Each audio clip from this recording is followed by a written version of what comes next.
Episode 9 is said to have many different twists and turns, as well as surprises in this film by writer and director J.J. Abrams and Chris Terrio. This is Mike Zero. If you guys are new to the channel, do make sure to subscribe to see future Star Wars content. Now, one aspect of Episode 9 that a lot of people are truly looking forward to seeing in this movie is exactly how JJ is going to utilize the characters of Kylo Ren and Rey in this story, and exactly what they are going to go through in the plot of this movie. Now, these past couple of weeks or so, we've been learning a whole lot more about this film when it comes to some of the set leaks, the set designs, the concept art, and storyboard descriptions, etc. One of which has all to do with one of the opening scenes within the first act of the movie. Specifically, a description of one of the opening scenes in the first act of the film, in which Kylo Ren is holding Darth Vader's broken lightsaber hilt in his two hands, while standing in front of a display of Darth Vader's charred suit.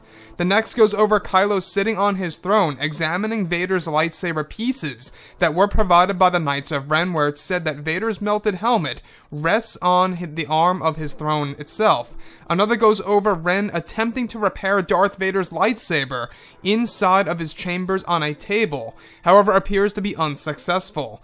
It's said that Kylo was able to put the saber back into one piece and keep it on display in his chambers, however the saber is inactive and still remains broken. Another goes over Kylo Ren having a nightmare in his sleep, where it's said that he has visions of Anakin's hybrid Force ghost, as well as visions related to the new threat in the film, creating a parallel of Anakin Skywalker in Episode 3, Revenge of the Sith. So I want to go over a couple of parts about all of this. Now, you can already see the parallels that are J.J. Abrams, pretty much implementing in this film.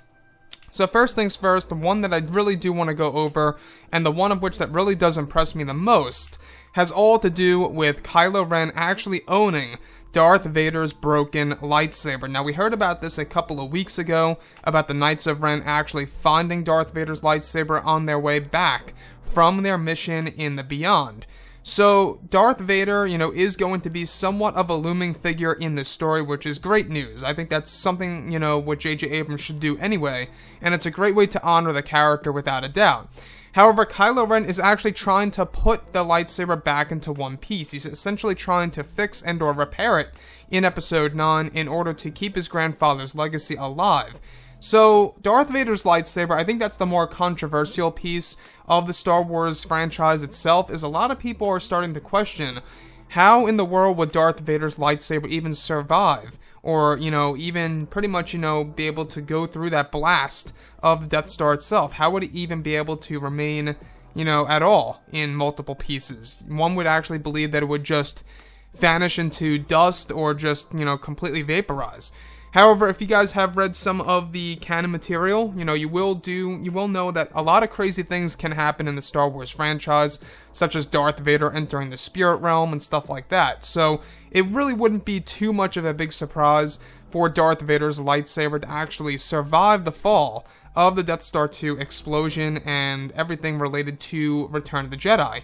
So, we can see that, J.J. Abrams is really trying to bring back that element of Kylo Ren really obsessing over his grandfather in this story. And that, to me, it's a very interesting part of the story for sure that will be taken to the next level in Episode 9. Now, the other one of which that I really find very intriguing, which is the direct parallel to that of Anakin having a nightmare in Revenge of the Sith of Padme, where in this scenario, Kylo Ren is actually sleeping in his chambers, having nightmares of course, the hybrid Force ghost of Anakin Skywalker / Darth Vader, and of course, a vision of something related to the new threat in this movie. I would not doubt that the new threat visions or dream sequences that he's having is definitely related to Kylo Ren's fear of himself losing his power within the First Order itself. So, with that being said, we can already see that JJ's really trying to connect this movie to the prequels and the originals. The other of which that I find very intriguing, though, has all to do with Darth Vader's charred actual suit being on display within Kylo Ren's throne room, while he is holding Darth Vader's broken lightsaber. So the good news is that Kylo does eventually put the lightsaber back into one piece in the film. However, it is going to remain inactive. It's not going to work. It's going to remain broken. And that to me only makes sense, right? Exactly how would Kylo Ren know how to fix a lightsaber per se from scratch? he would probably have to learn how to do that or, find a skill on how to do something like that. So with that being said, guys, I gotta say, everything here related to Darth Vader and the whole Kylo Ren dynamic in Star Wars Episode 9 is sounding very interesting indeed, especially when it comes to J.J. Abrams implementing a lot of the artifacts of the original trilogy and the prequel trilogy and making that a part of the story in Episode 9 in order to truly connect all of it together. So anyways, guys, let me know what you think about Darth Vader's lightsaber, the melted helmet, the visions that Kylo Ren goes through in his sleep in his chambers, and if you guys did enjoy the content for today, do make sure to drop a thumbs up on this video to support the channel. I thank you all so very much for the kind support, and I'll catch you guys next time.